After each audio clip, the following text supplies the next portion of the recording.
Excelentíssimos senhores ministros do Supremo Tribunal Federal, excelentíssimo presidente ministro Dias Toffoli, excelentíssimo ministro relator Luiz Roberto Barroso, meu nome é Maurício Stegman Dieter e represento aqui os milhares de associados do Instituto Brasileiro de Ciências Criminais, regularmente admitido como amicus curiae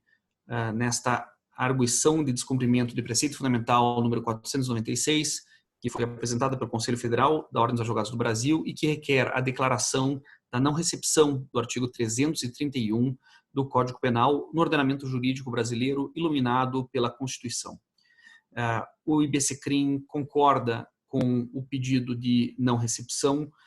pelos seguintes motivos. Primeiro, porque ele coincide que o crime de desacato, definido no artigo 331 do Código Penal, é inconstitucional por violação do princípio básico da igualdade. Pode-se dizer, inclusive, que o desacato é radicalmente antirrepublicano, na medida em que ele protege uma casta de servidores públicos em detrimento da cidadania. E isso em posições equivalentes de autoridade, criando uma distinção profundamente injusta. Seria o caso, por exemplo, de um professor da Universidade de São Paulo ter, em relação a um estudante num altercado em sala de aula, o privilégio de poder invocar genericamente o desacato contra a mesma situação de um professor da Pontifícia Universidade Católica. Não existe nenhum fundamento para essa distinção. Em segundo lugar, convém dizer também, em relação ao princípio da igualdade, que o crime de desacato ataca a possibilidade de aprimoramento da dominação burocrática. Na interface entre cidadania e Estado, a limitação do direito de crítica impede que o sujeito tenha acesso a uma boa prestação estatal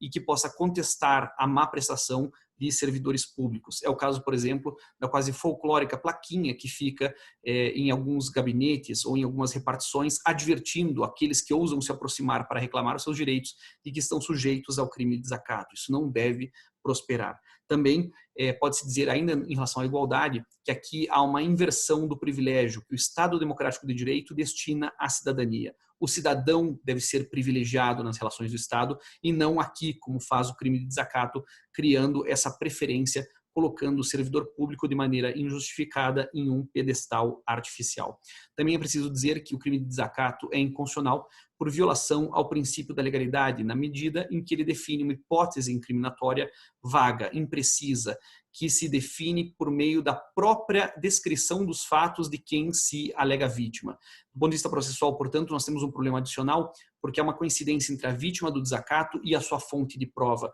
o que está muito mais próximo de um Estado policial, no qual o Estado provê a acusação, o fundamento da censura e a sua evidência processual.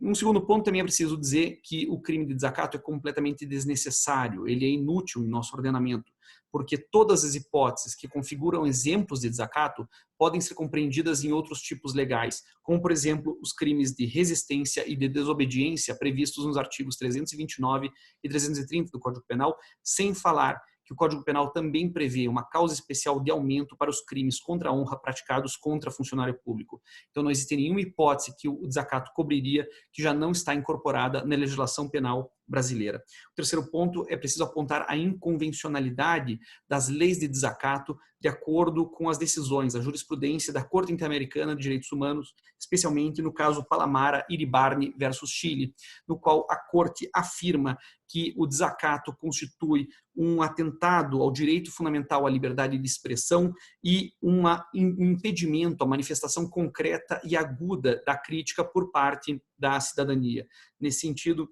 é recomendável a obra do professor Caio Paiva, que faz uma exposição sintética, mais precisa, de como um controle de convencionalidade que aproxime o Brasil da disciplina de proteção dos direitos humanos deve se adequar ao sentido da decisão em Palamara-Iribarne versus Chile, já sendo uma decisão de 2005, em relação à qual o Brasil ainda não se adequou corretamente. Por fim, gostaria de mencionar a pesquisa criminológica, citando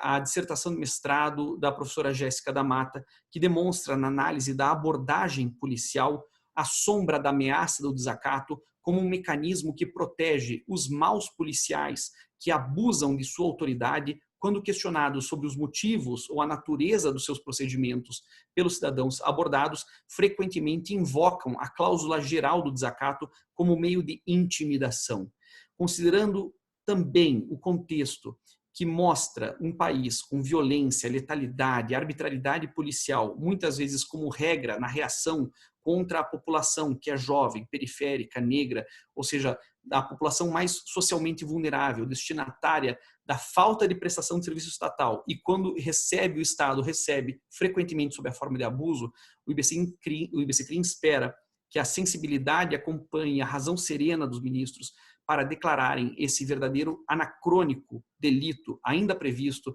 na nossa legislação como incompatível com a sociedade democrática que a Constituição da República delineia como horizonte para as nossas relações sociais futuras. Nesse sentido, o IBCCRIM agradece a atenção de Vossas Excelências, lamenta que o julgamento não possa ocorrer presencialmente, entende que debates dessa natureza merecem a tribuna do Supremo Tribunal Federal, mas também entende que em contextos pandêmicos isso é, no final das contas, uma alternativa razoável para não deixar que questões importantes de direitos humanos esperem o dia seguinte e possam ser resolvidas de imediato. Obrigado pela atenção.